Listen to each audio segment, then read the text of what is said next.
Сәлеметсіздер ме, балалар? Бүгін ана тілі сабағы 1-ші сыныпта. Сабақтың тақырыбы дыбыстар мен әріптер. Мақсатымыз бүгінгі дыбыс пен әріп туралы түсінік аламыз.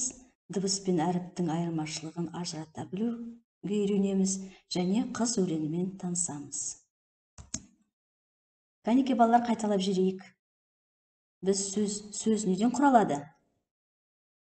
Иә, балалар, сөз дыбыстардан құралады. Дыбыс туралы біз не білеміз? Дыбыстарды біз айтамыз, естиміз. Ал әріп туралы не білеміз?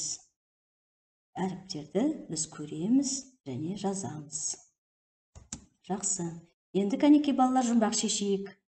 Әппақ, бірақ сүт емес, әппақ, бірақ бор емес. Аспаннан ұл түседі, даланы ақпен жабады. Бұл не екен, балалар? Кәнеке шешіп көріңдер.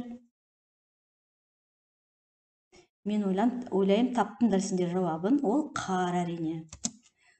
Біз бүгін, балалар, алғашқы қар деген өлеңмен танысамыз. Қазір мен мәнерлеп оқим, сендер тыңдап алыңдар. Не туралы айтылғанын айтатын боласыңдар. Алақай, қар жауды, сырғанақ тебеміз, білмейді шаршауды, шыныққан денеміз. Шығамыз далаға, соғамыз аққала, мінеміз шанаға, күлеміз шаттана. Бұл өлеңді жазған балалар Дәркімбай Шоқпарұлы. Бұл өлең, балалар, не туралы айтылған бұл өлеңде? Иә, алғашқы қар. Алғашқы қар жауғанды сендер көрдіңдер ме? Қандай сезімде болдыңдар? Қыс айында қандай ойындар ойнайсыңдар? Жақсы. Енді, балалар, қар, сырғанақ сөздеріне дыбыстық талдау жасайық. Қар деген сөзде неше әріп бар? Санаймыз. Иә, 3 әріп бар. Және неше дыбыс естілінеді? 3 дыбыс естілінеді. Және бір буын бар онда. Неге бір буын? Өйткені қар деген сөзде бір дауысты дыбыс А. Сондықтан бір буыннан тұрады бұл сөз. Сырғанақ деген сөзде санайық, неше әріп бар екен? Иә, 8 әріп бар. Және 8 дыбыс естілінеді. Сырғанақ деген сөзді кәнеке буынға бөлейік.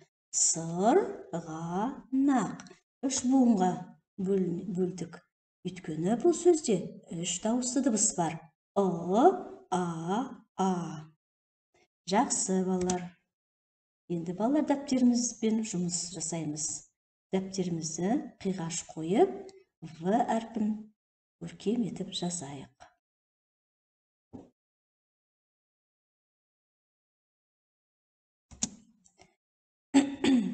Оқулықты ашып, балалар, 2-ші жаттығуды қарайық.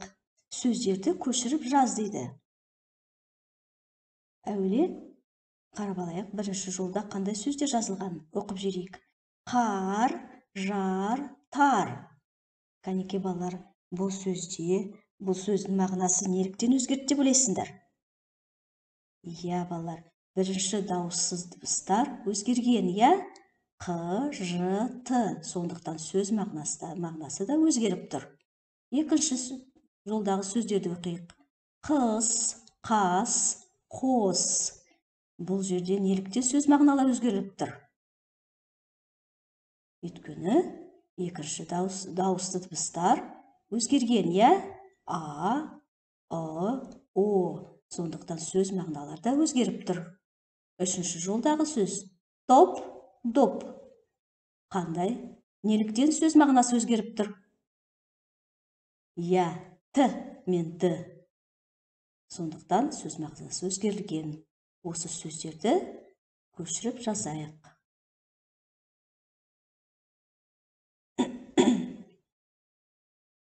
Жақсы.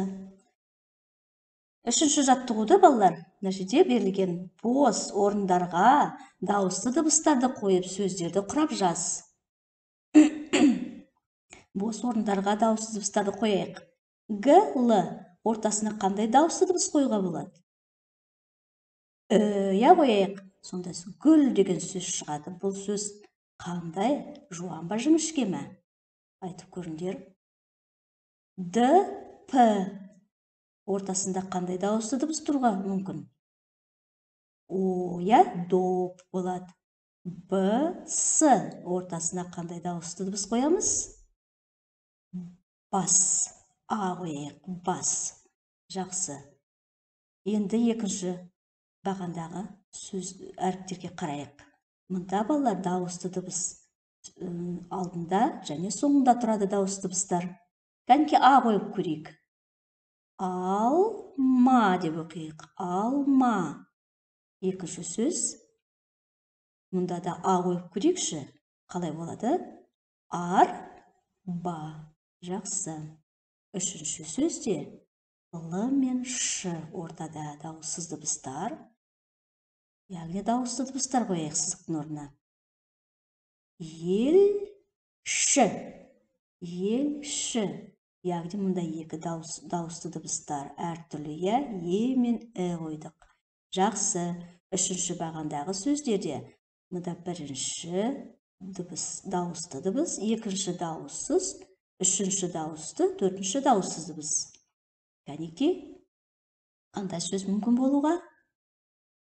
А қойып көрейік, бірінші, екі А қойайық. Аман деген сөз шығады. Енді мына жерде Р мен К қандай сөз мүмкін болуға? Кәнеки ойланайық. Балалар, өрік деген сөз шығуға мүмкін, Ö мен қоямыз. Соңғы сөзге, кәнеки, сөз қандай шығады? Есім деген сөз шығады. Есім. Кәнеки, біз балалар дауысты дыбыстарды қойып, сөз құрадық. Енді осы сөздерді жазып көрейік. Жақсы балалар, бәріңіз белсенді жұмыс істедіңдер. Рахмет сендерге. Мен ойлаймын, сендерге сабақ ұнады. Сау болыңыздар.